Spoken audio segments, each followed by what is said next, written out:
The siren song of superintelligence. We stand at a peculiar moment in human history.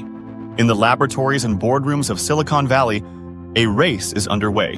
Not for market share or quarterly profits, but for something far more profound. The leaders of our most powerful technology companies are openly declaring that artificial general intelligence is no longer a distant dream, but an imminent reality. OpenAI's stated mission is to build AGI that benefits all of humanity. Mark Zuckerberg has proclaimed that the development of superintelligence is now in sight.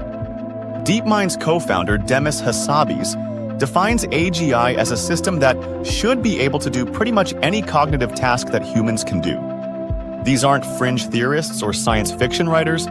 These are the architects of our digital future, backed by billions of dollars and some of the world's most sophisticated computing infrastructure. The current generation of large language models has fueled this optimism. Large language models and their contemporaries can write poetry, debug code, pass professional exams, and engage in conversations that feel remarkably human. Some researchers have even suggested these systems exhibit sparks of AGI, the first glimmers of something truly general. Yet beneath this excitement lies a deep uncertainty, and with it, a profound anxiety. If we're racing towards something we can barely define, toward capabilities we don't fully understand, what happens when we arrive? The question isn't merely academic. It shapes how billions of dollars are invested, how regulations are written, and ultimately, how our collective future unfolds. AGI versus superintelligence, defining the target. Before we can answer whether superintelligence is possible, we must first grapple with what the term actually means. And here, the ground becomes surprisingly unstable. The AI systems we interact with today are examples of narrow AI, highly specialized tools designed for specific tasks. AlphaGo can defeat world champions at Go, but it cannot write a poem or drive a car. These systems, however impressive, operate within strictly defined boundaries. Artificial general intelligence represents something fundamentally different. Yet even here, definitions fracture and multiply. Some, like journalist Hal Hodson, describe AGI as systems that can perform intellectual tasks as well as, or better than, a human. OpenAI's charter offers a more economic framing. Highly autonomous systems that outperform humans at most economically valuable work. Then there's superintelligence, or superhuman machine intelligence, AI that surpasses human capability not in one domain, but across the board, in everything. This concept often intertwines with notions of the singularity, a hypothetical point where machine intelligence becomes so advanced it triggers runaway technological growth beyond human comprehension. But cognitive scientist Melanie Mitchell raises a troubling question. Has the term AGI become so ill-defined that it has almost lost any rigorous meaning? After all, is human intelligence itself truly general? We excel at pattern recognition and social reasoning, yet struggle with perfect recall or rapid calculation. The very foundation of this debate, the definitions we use to orient our thinking, remains contested territory.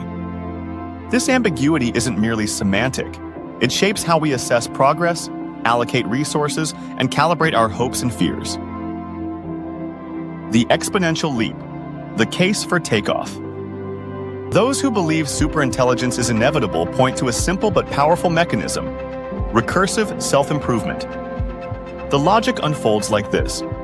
Once we create an AI system capable of general reasoning, that system can be turned toward the problem of designing even smarter AI systems.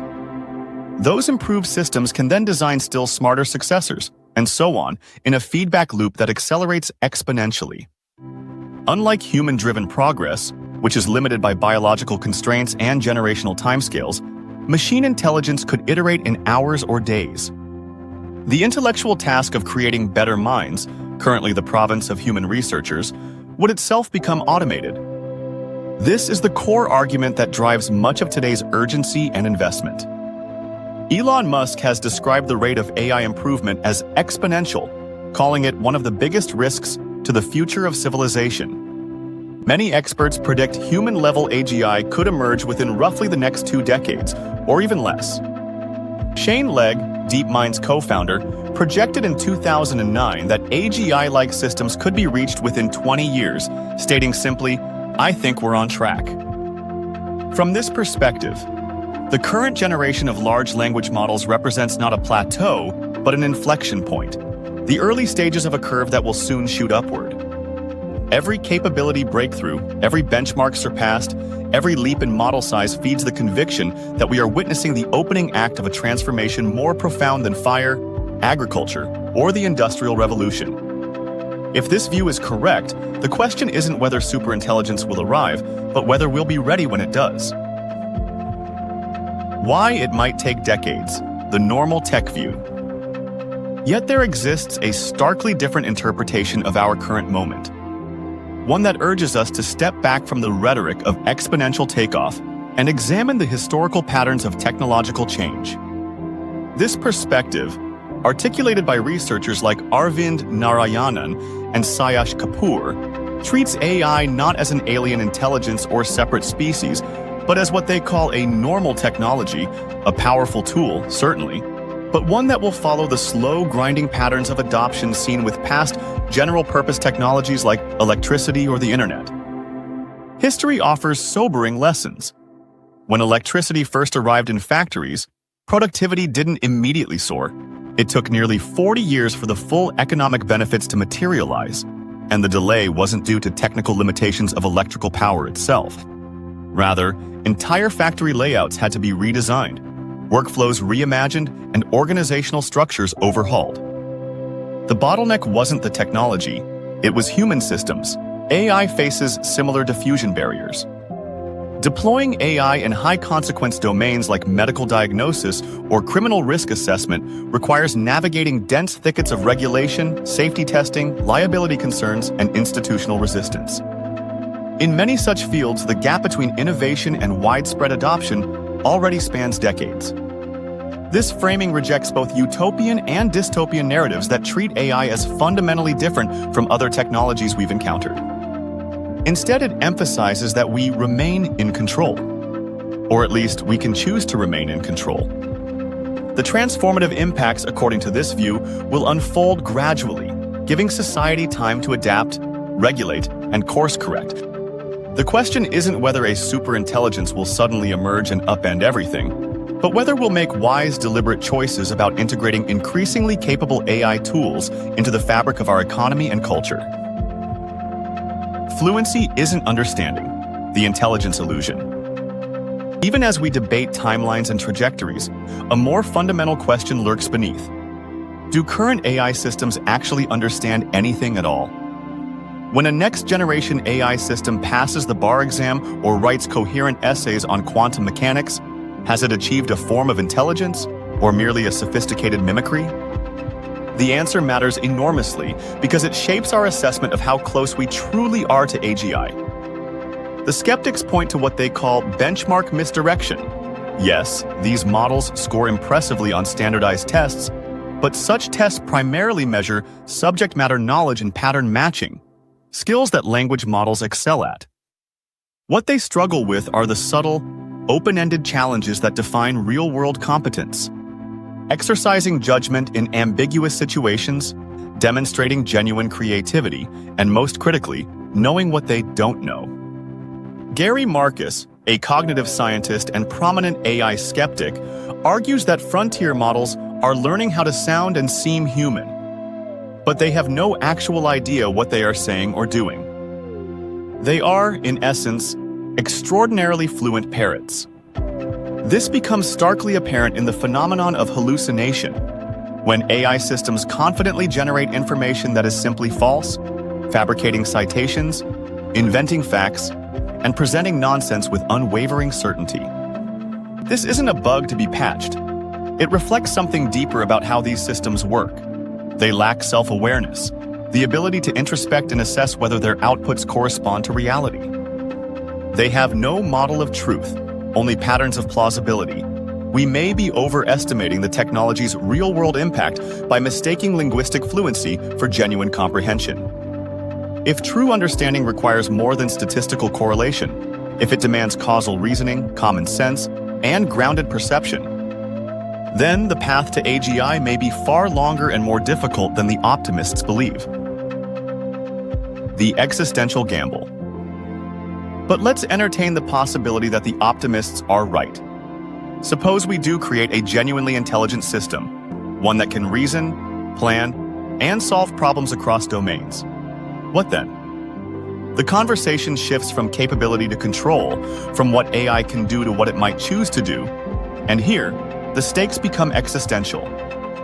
Philosopher Nick Bostrom has outlined two principles that frame the danger. The first is the orthogonality thesis. Intelligence and goals are independent. A system could be extraordinarily competent, able to model the world with precision, strategize with brilliance, and execute plans flawlessly, while pursuing goals that are arbitrary, alien, or catastrophic from a human perspective. The second is the instrumental convergence thesis. Regardless of what ultimate goal an AI is given, certain sub-goals will almost always be useful. These include acquiring more resources, improving its own capabilities, and preventing humans from shutting it down or altering its objectives. Together, these principles paint a chilling picture. An intelligent system that pursues its assigned goal with perfect rationality, yet in doing so tramples over human values and interests. The classic thought experiment is the paperclip maximizer. Imagine an AI tasked with maximizing paperclip production. A sufficiently intelligent system, interpreting this directive literally and lacking any broader understanding of human values, might decide the most efficient path involves converting all available matter, including humans, into paperclips. This sounds absurd until you realize it illustrates a profound challenge. We have an imperfect ability to specify our preferences completely and correctly. Even Sam Altman, CEO of OpenAI, has acknowledged that the bad case risk of AGI is like lights out for all of us.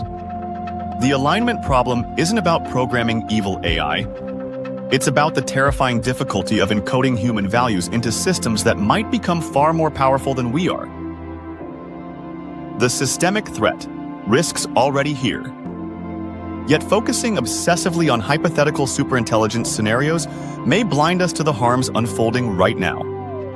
While we debate future takeover scenarios, AI is already reshaping society, concentrating power, and eroding trust.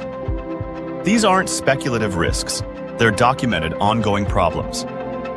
Consider what researchers call systemic risks, the entrenchment of bias and discrimination in algorithmic systems, massive disruption to specific occupations and labor markets, the exacerbation of wealth inequality as AI benefits primarily accrue to capital owners rather than workers, and the concentration of power in a handful of tech giants. Firms like Amazon, Microsoft, and Google control the cloud infrastructure upon which advanced AI depends. This vertical integration mirrors historical patterns of monopolization as big tech evolves into big AI, wielding unprecedented influence over information flows, economic opportunity, and even political discourse.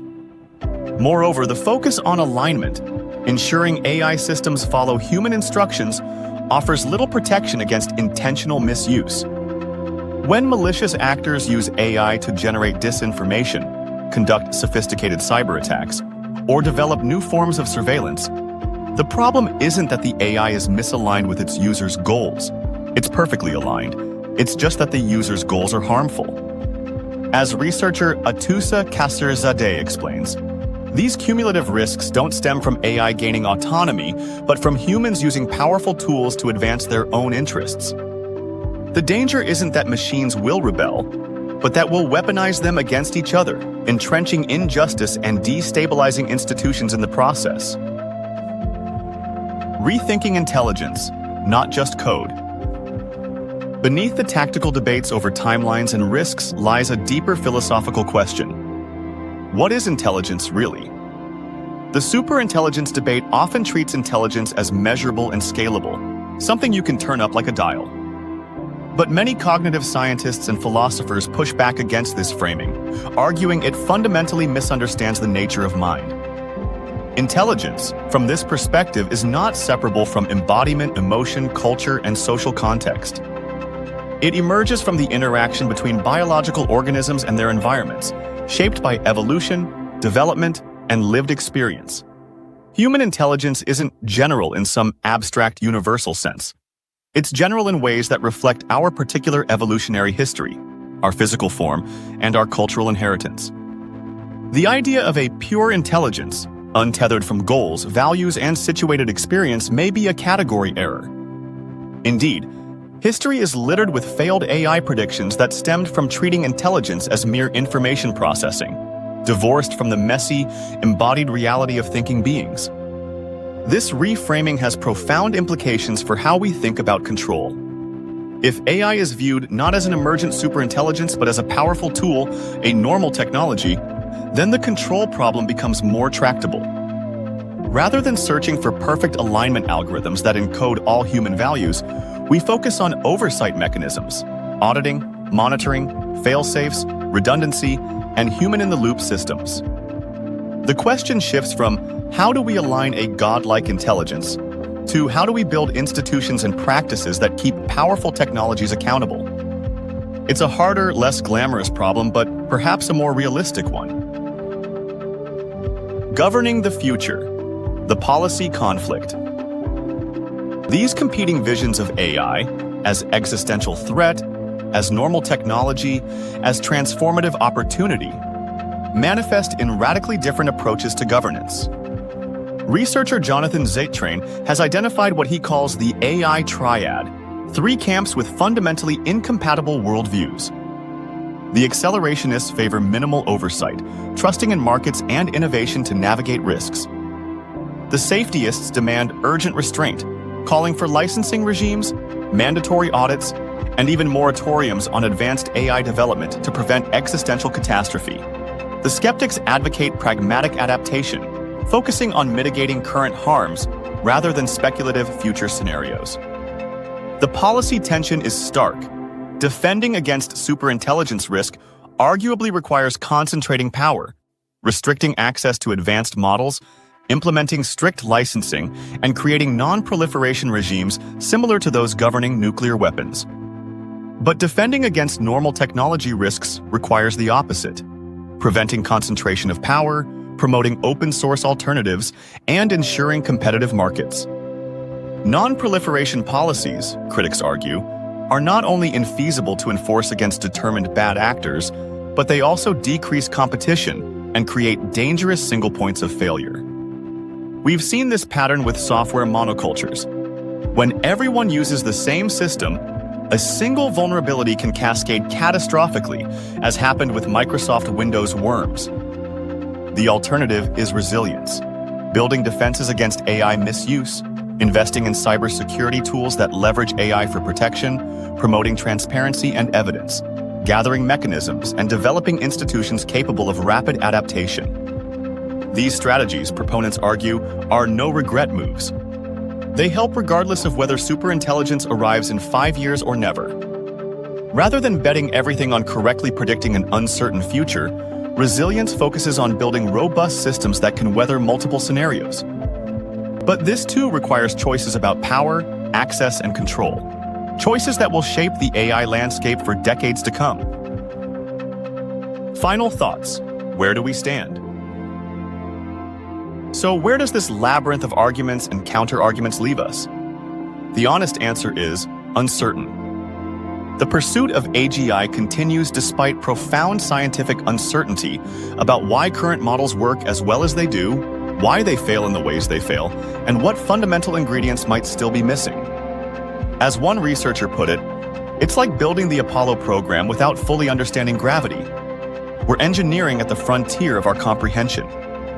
Expert opinion remains dramatically split. Polls reveal some researchers predicting AGI within a few years, while others push timelines beyond 20 years or question whether the concept is even coherent. This disagreement isn't due to lack of information. These are people working with the same models, the same data. It reflects deeper divergences in how we define intelligence, how we interpret current capabilities, and what we believe about the nature of mind itself. Perhaps the real danger isn't that machines will become too intelligent and take over, but that they won't be intelligent enough for the tasks we entrust to them. Yet we'll trust them anyway, and they'll fail in ways we didn't anticipate or prepare for. Ultimately, the trajectory of AI is not written in the laws of physics or the architecture of neural networks. It will be determined by human and institutional choices, how we fund research, what safeguards we demand, which values we prioritize, and how we distribute both the benefits and risks of these technologies. The future is not inevitable. It's constructed day by day in laboratories, boardrooms, legislative chambers, and in the aggregate of choices made by millions of people deciding how to use, resist, or adapt to increasingly capable AI systems. The questions remain open. If we cannot agree on what superintelligence means, how can we regulate its arrival? Are we so preoccupied with theoretical future risks that we're ignoring the profound harms AI is causing today? When, if ever, does a machine's performance genuinely transition into true human-level competence? And should we concentrate power to prevent catastrophe or distribute it to ensure resilience and equity? These aren't questions with easy answers, but they are questions we must wrestle with together before the choices are made for us. The future belongs to those who question it. Subscribe to The Cloned Cat and stay curious.